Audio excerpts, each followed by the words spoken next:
Oh. Okay, we are live, baby. This is Eric Klopper, and give me 1 second. And I have to share my StreamYard link with our moderator. Give me a second. Okay, what I'm gonna do. Uh-oh.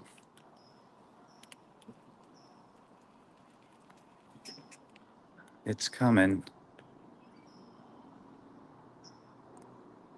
Okay, I don't know if we're still live. Were we live in between that? Okay, I've got some updates. Give me a second.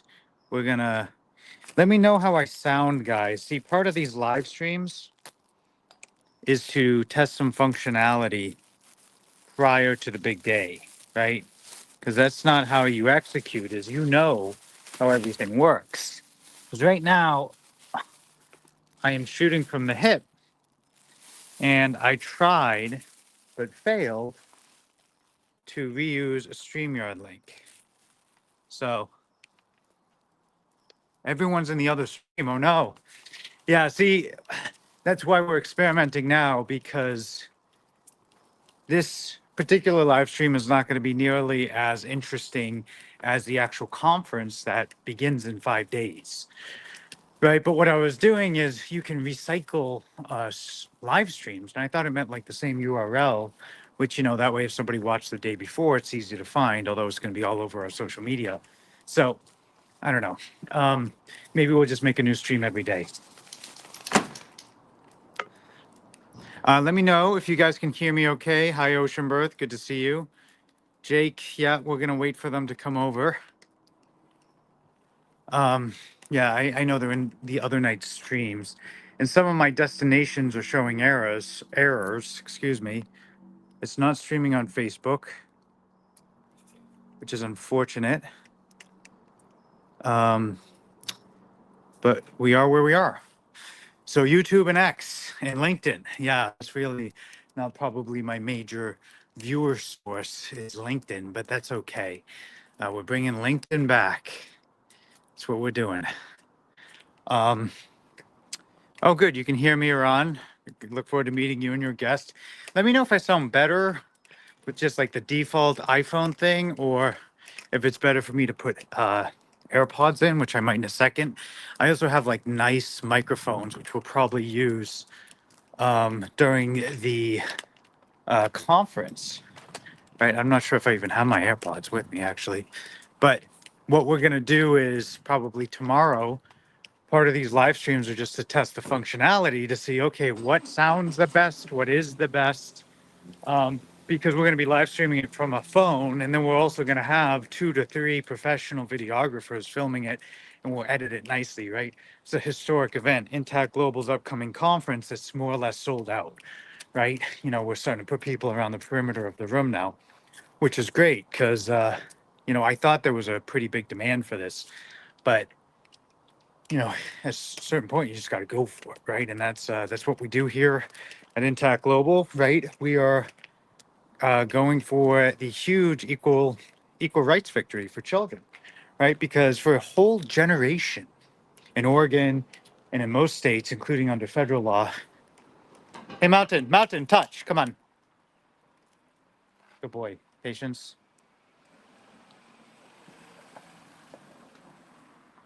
Sorry, there was a car coming, Mr. Mountain.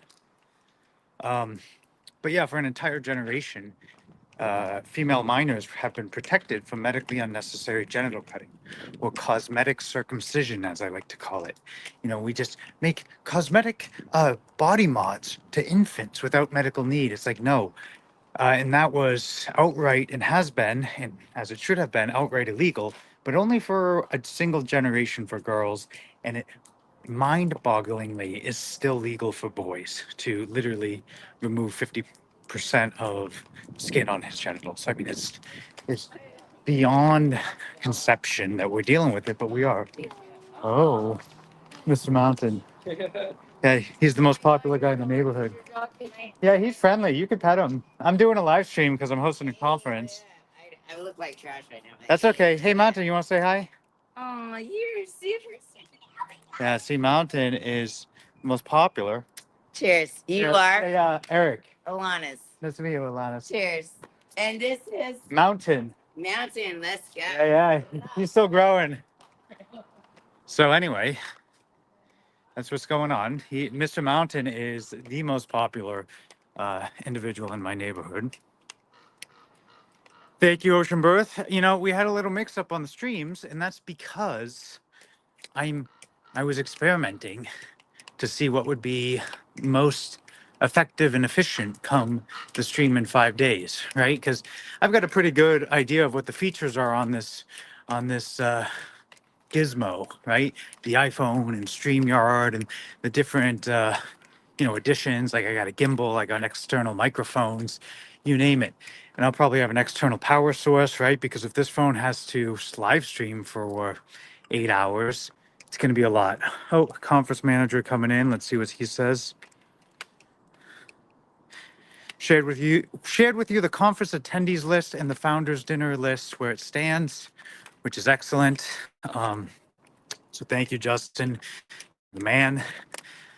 But yeah, and today I got my trial in shape, or met all the deadlines, the pre-trial deadlines, which was great because I was like running uphill with that. But if you're gonna win big, you got to swing big, right? And so I feel very good about that trial, but I don't have to worry about it now until after the conference, which is more or less sold out at this point, right? The big question, hey Mountain, come on. The big question is, are we going to, let's say, what is the big question? I mean, obviously the big question is what's going to happen once we file a very, very well-researched, well-argued, contemporary, constitutionally correct argument, right, in Multnomah County saying, look, it's great you don't mutilate baby girls, but you have to protect baby boys from infant genital mutilation too. The Constitution requires it. And the Constitution isn't, it doesn't, it's not supposed to change with the time, the principles of equal protection under the law. So even if there has been something that's been going on for a long time that's unjust, well, it's the court's not just authority but duty to address it. And so we're very grateful that Oregon chose to be the first state, because it's not like we chose Oregon, right? I put up a bunch of states on my website and said these would be good states to do this in, and then Oregon said do that here, and I was like, as you command, right? So anyway, as John says, how many people are expected to be at the event, including, well, I don't know how many support staff, but we've got about 60, probably 62 to 5 confirmed attendees. And then there'll probably be another at least 10, 15 people helping, of the hotel and others. And the room capacity is 70, right? But we also have like a presentations place at, at least 2 cameras that are going to take up some square footage because they've got a tripod. So it's, it's a decent size showing. Maddie, great to see you. Love to see you join on the stream every day. But yeah, so we got 11 attorneys presenting, right? Or at least. And we've got the director, executive director of Intaction, Tony Lasquato, executive director of GalDef, Tim Hammond. We've got the executive director of Doctors Opposing Circumcision, right? John Geishiker. And I'm hoping, at the next meeting of Intact Global, right? We're making the Intact Coalition. But the next meeting, I'm hoping we have Jews Against Circumcision as well. Because if you remember the amicus brief, which you probably wouldn't, but I was very close to that. Hey, Mountain, relax, buddy. See, you'll get there one day. There's a dog off leash just following a bike, but he's a little amped up. But yeah, so for those of you who are paying close attention, when I filed my amicus or writ of certiorari to the Supreme Court, which is essentially asking the Supreme Court of the United States to hear your case, it's the #1 case in 2023, so that's pretty cool. But also, GalDef Doc and Jews Against Circumcision wrote a joint amicus brief, and they essentially said, look, this is the time for the court. Don, what are you doing? this is the time for the court that is under scrutiny for being, let's say, not completely unbiased, to reaffirm that the same rules apply to everybody, right? Because when I sued Harvard, the district court just straight up did not follow the federal rules of civil procedure, which is one thing, and that's why you have an appellate court. But if you ask the appellate court point blank, how is it permissible to just not follow these rules, and they avoid the question for 2 years, well, then it's like, okay, well, something's going on. Water under the bridge made me a much better litigator. As Maddie says, sometimes people don't want the truth because they don't want their illusions destroyed. And that is really where we're at here. But see, the cost of this illusion is so high. We are going to mutilate what, 3,000 boys every single day because adult men are like, you know what? I don't think I'm ready to acknowledge that what was done to me was not right. It was an injustice to me, right? Because if it's an injustice to you, then, you know, you probably have to cope with it or, you know, and, you know, you don't have to identify as somebody who was harmed. But as a society, we do need to recognize that this is harming children, right? Because, you know, it should be a pretty easy thing to get behind protecting all children from what essentially is an incredible act of sexual violence, right? Genital mutilation, right? Body modification, amputation of important parts of the body. And to say they're not important is just obviously incorrect. Ask anyone who is intact and say, look, I enjoy that. It has functions, has protective functions, sexual functions, you name it. So it's like advocating for removing a child's eyelids because he might, you know, eventually get some type of pink eye, right? It makes no sense. I've enjoyed my eyelids my entire life. I'm glad no one's removed them, right? That shouldn't be a luxury in this country. This is the land of the free, baby. And you are not free if you have scars on the most intimate parts that you had no say over. And let's not be totally delusional. If you look at societies that don't circumcise their children, adults do not choose to circumcise themselves. Oh, you have to do it later. That makes no fucking sense. Right? Excuse my language, but we're past 10 minutes. So, anyway, so looks like you might have missed some of that from the buffering.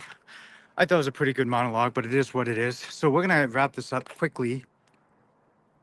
As Jake says, where I live, people want to go back to the dark ages. Well, in Oregon, we're going to the light. And the light is you don't mutilate your infant at birth. I know that's a high bar, but I have faith in the people of Oregon because they chose this, right? You know, Intact Global, my law firm, we didn't choose to go to Oregon. Oregon chose that volunteered to be this state. And that's why I'm so optimistic. But anyways, I will see you guys tomorrow. And I'll probably do something different with the stream, but I'm just trying to figure out how everything works. So when it's go time in 5 days, you know, we can get things rocking and rolling, right? I mean, this is where we start. Yes, have a great night, everybody. And as D Chain said, sold out tickets, yes, but we're doing what airlines do, and we're overselling a few. Just because you know I know of at least 2 people who had an emergency, and then you know there's probably gonna be a 5% attrition rate. So anyway, and not everyone's gonna be in the room at the same time. So and don't worry, it's to code. Everything's to code. So okay, I'll see you guys tomorrow. Have a good night. And this is the ticket link. Get the last, I don't know, handful of tickets. Okay, bye guys. If I can figure out how to turn this off. All right, goodbye.